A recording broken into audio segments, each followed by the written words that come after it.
रुक जाओ यार, ऐसे मंच से ऐसे नहीं होता, बैठे। बात क्या आप सोच रहे हैं कि जन सुराज आएगा तो भाई क्या बदलेगा, ऐसी क्या चीज होगी?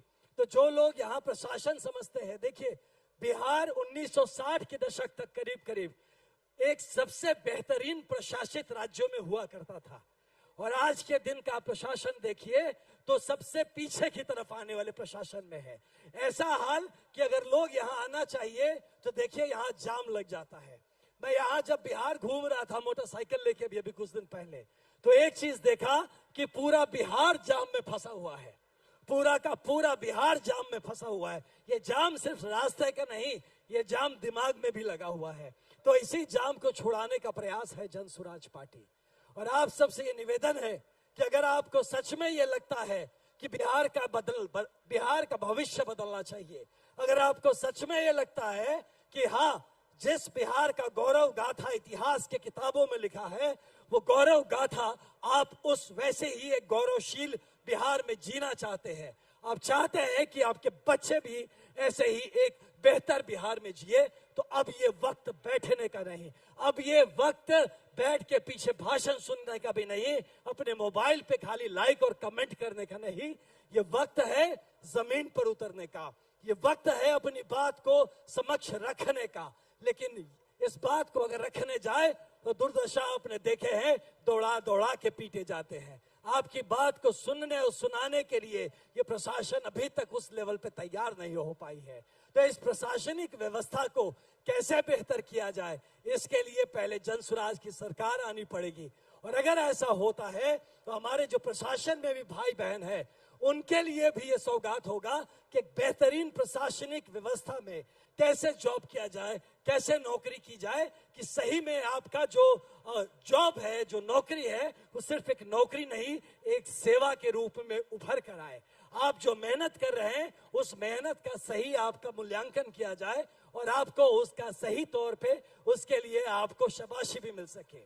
और एक बात है जो कि मैं लगातार अभी जब जा रहा था मोटरसाइकिल यात्रा पर, तो सामने आई कि जहां जाए तो वहां पता चलता था कि भाई यहाँ पे टीचर्स, स्कूल में टीचर नहीं मिल रहे हैं।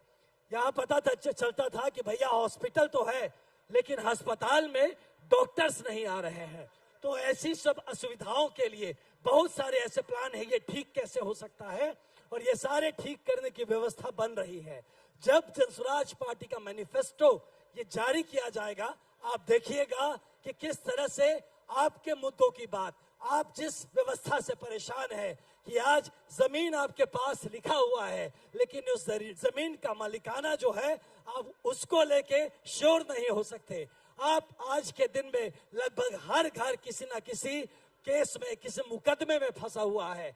आप आज चाहकर भी अपना ही संपत्ति आप सुरक्षित नहीं रख सकते।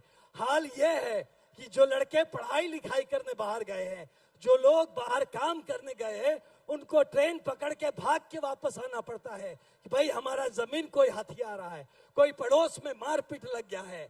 तो भाई ये जिम्मेदारी आपकी लगा दी गई, जबकि ये जिम्मेदारी सरकार की होनी चाहिए। तो अगर जन सुराज का सरकार आता है,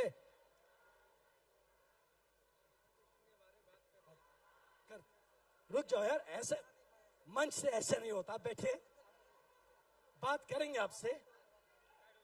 देखिए बात करेंगे, नहीं भाई का दर्द है, मैं समझ रहा हूं, मैं आपसे अलग से बात करूंगा। भाई शिक्षा पे बात करना चाह रहा है, हम जरूर बात करेंगे। लेकिन आप ये देखिए कि जिस व्यवस्था की जिम्मेदारी सरकार को लेनी चाहिए, उस जगह पे जिम्मेदारी आपके स्कूल कॉलेज में पढ़ने वाले बच्चों ने ली है। आप अगर कहीं नौकरी करते हैं तो आपको भाग के आना पड़ता है अपना प्रॉब्लम सॉल्व करने के लिए। तो ऐसी एक व्यवस्था बने कि सरकार अपने लोगों की जिम्मेदारी ले।